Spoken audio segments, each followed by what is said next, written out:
I guess, if you got to get in the books, that's one way to do it. Beavers on top by 17. This one in the books. Minute 23 left to play. Brightwell looks to inbounds. Can't find anyone, and he gets a call for 5 seconds. No. Now we're going to get a foul. Holding foul. That's going to be called. That was on the Spartans, number 25, Casey Grimm. Oh, and that was a dumb foul by Casey Grimm because that was a 5-second call. That was.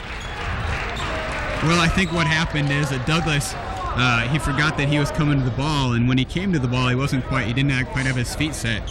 And so it was kind of like in football when there's a touchdown pass. He could have either let Douglas get the ball or hold him, and he tried to hold on to his jersey, and he kind of was getting dragged along there and fell down. And that's when the referee noticed that something wasn't quite right, and Douglas would go to the line to shoot a pair. Douglas has to be in double digits by now. He's making his money from the line, no doubt about it. As we're going to get another player checking into the game. This is going to be Tom Harskamp, another freshman from Sioux Center, Iowa. And also number 31, Brad Nelson coming in. The sophomore from Blooming Prairie, Minnesota. And finally, Matt Nelson as well coming in. Number 21 goes right in, undefended. Here's Brightwell. He could have a breakaway. Put it. He traveled with it. The whole crowd was anticipating a dunk there, as were we. He just couldn't get the handle on it. But quite. Brightwell's got some ups. Need to get some rosin out there.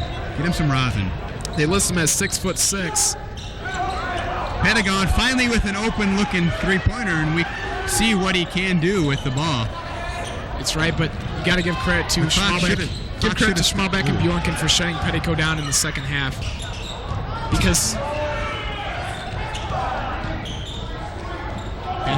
there's Beinborn for 3. He hits it, so it's going to look a little bit closer in the paper tomorrow than it actually was. 13 points right now. This is... he can't quite get the handle either. Matt Nelson. Nice put back by Brad Nelson. Brad Nelson hits it. No relation with those two. And the steal by Brad Nelson. Brad Nelson works harder than anybody probably in the weight room. You're right, Ned. He just doesn't quite get enough playing time for the Beavers, but a hard worker, and he's coming off the bench right now. Gets a steal and gets an offensive rebound and a putback and put his name in the books. That foul is going to be on number 40, Maurice Woods, his 5th. That'll send him to the bench for the game. So he's riding the pine for the last 27-7 of this one. Tom Harskamp, sorry about that, Tom, goes to the line to shoot a pair. Misses the front end. And Tommy makes the second one, so he's in the books with the point. Ahead to Pettico. And Dubuque's going to try to launch some threes here, maybe. And one. Can't get her to fall. Foul on Roth. And, Coach Van Hatten can't be happy that they're fouling, but, what do you tell him? Quit playing defense? Must be 15 fouls now in the second half. At least. It's gone by pretty slowly here this last 5 minutes. Beavers on top 16. As we look ahead to tomorrow night, though, Ned, I think Coach Van Hatten has to be concerned. They better come out and play sharper than they did tonight, or they will get beat tomorrow night. Well, I think that, you kind of had to anticipate that you can't be playing 100%. Well, you can play 100%, but you can't be playing at the top level, at that top form all the time. And so I think that hopefully, they've gotten the kinks out tonight, and they weren't playing, a superior team. Exactly. And so mentally, it's hard to get up for a game like tonight. Although I thought that probably they would be able to get up since it was on the home floor. First time they've been up on their home floor for a while. As Brightwell puts it in, he's got a quick 4 points. 3-2-1. Criswell misses air ball. That is the ball game. Time runs out. It is 82-66. Buena Vista gets the big W. And in our BV player of the game is going to be Nick Detlinger. He led the Beavers in that first half and carried them. Also, our off-the-bench award has got to go. Off-the-bench award player for today I would say Matt Jansen came off the bench, did a nice job, but we'll get to that after the break. We're gonna discuss this. We're gonna discuss this during the break. We got a little argument going on, but stay tuned. We got some post game for you. We'll be back. You're watching Innovation Video Sports. I bet Odie was our leading scorer,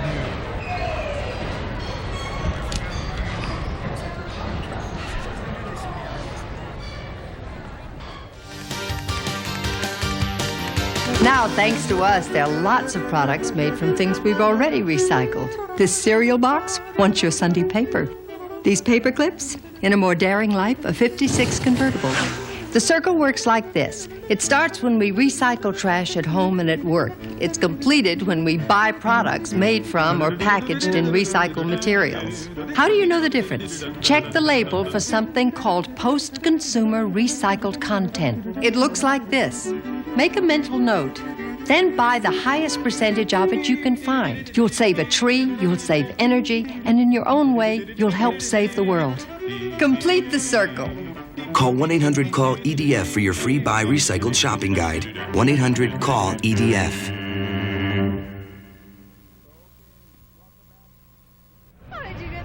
Okay, welcome back. This is live action from Stevens Fieldhouse. The game has just been completed, and the BV men and women were both victorious tonight. And there you see the men's score right there, 82-66. The women won 91-43.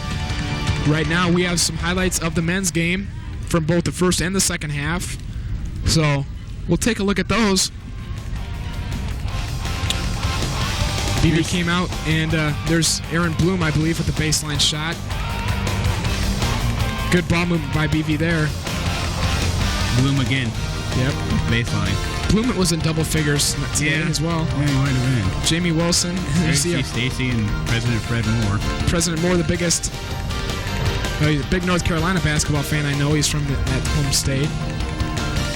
You wonder if Stacy's maybe trying to increase her financial aid or something. How about a computer in my dorm room, Fred? How would that be? There's OJ Freilich, who played really well in the first half and did a good job defensively, as well as Odie. This is that scramble for the ball that the refs should have called it tie up way earlier than they did. Could have had some twisted knees and sprained ankles on that one. Fortunately, everybody came away scot-free. There's Nate Bjorken to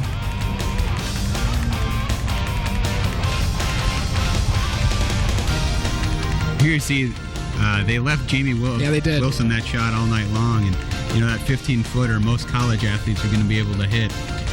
I guess that Coach Gordon just thought that maybe they wouldn't be able to get it done as Detlinger hits it from downtown. Our player of the game, I guess, would have to go.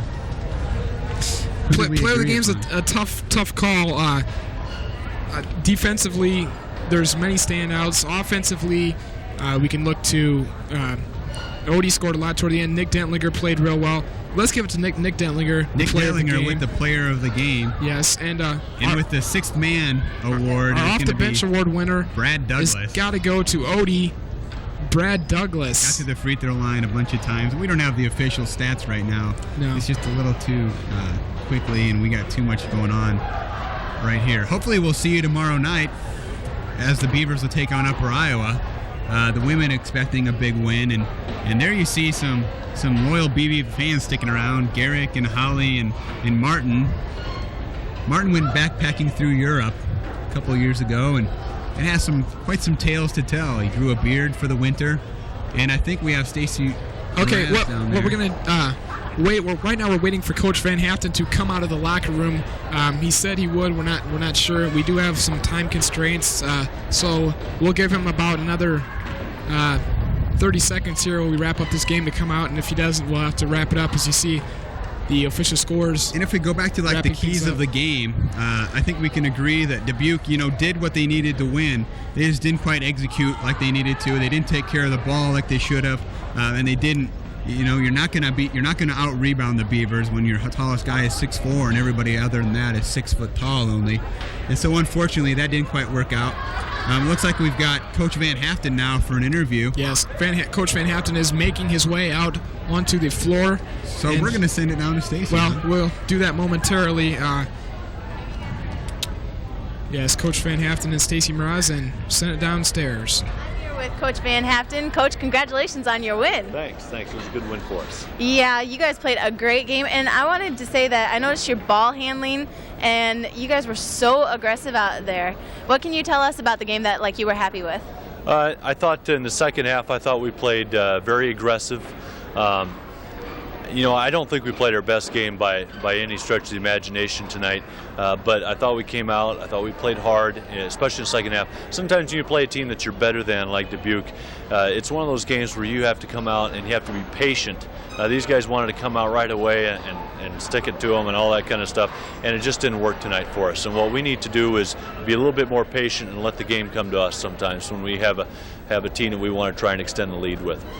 I just had a real quick question. Do you consider it a good game when you get to play your entire bench? That's a great question. I've never been asked that before, Stacy. I think it is a good game when everyone can play, and I think it builds camaraderie for the team. And I think that those guys put in a lot of effort too. So I think that is a good game. How does it make you feel to have the president come up to you and tell you he's enjoying watching you coach your team? That feels good. I think we are proud of what we've accomplished so far this year. We're 9-3, we're 3-0 in the league, and we are proud of where we're at right now. At the same time, we need to take one game at a time. Tomorrow night's a big game, just like tonight's game was, but we have a chance to play for first place tomorrow night, and I think in some ways our team was looking forward to that game instead of playing tonight. All right, well, congratulations on your win tonight, and good luck tomorrow. Thank you, Stacey. Thanks a lot, Coach. Okay, thanks a lot, Stacy and Coach Van Haften, for that interview. So I guess that about wraps it up tonight from Stevens Fieldhouse. Why don't we look at the men's stats if we have a chance quickly. BV with a slight rebounding edge. Turnovers, Dubuque had a lot, which give credit to BV defense. They did a great job with that man-to-man. A ton of fouls. And BV shot pretty well this evening, I think over 50% for the entire game. So that about does it. The women tonight were 91-43 winners, won by 48 points over Dubuque, and then the men with the victory too. So that's about all I have, Ned. Any parting shots from you?